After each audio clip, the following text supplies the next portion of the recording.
Réinterpréter un véhicule historique de Renault, ça demande aussi un peu d'humilité. Cette R5, elle était absolument géniale. Je m'appelle Nicolas Jardin, j'ai 48 ans, je suis designer expert automobile.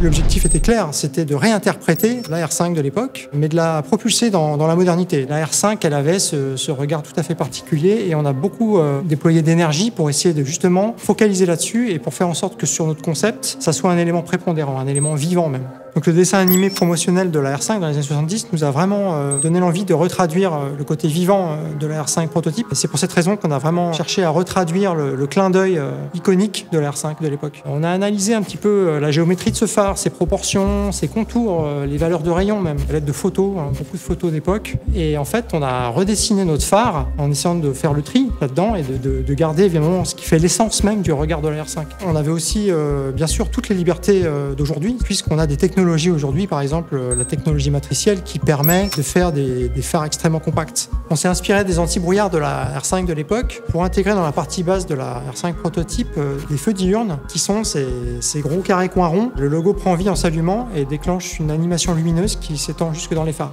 Et l'idée, c'était vraiment de la magnifier, mais de la moderniser. Et ça, je pense qu'on a réussi à le faire justement grâce à l'échange et au partage.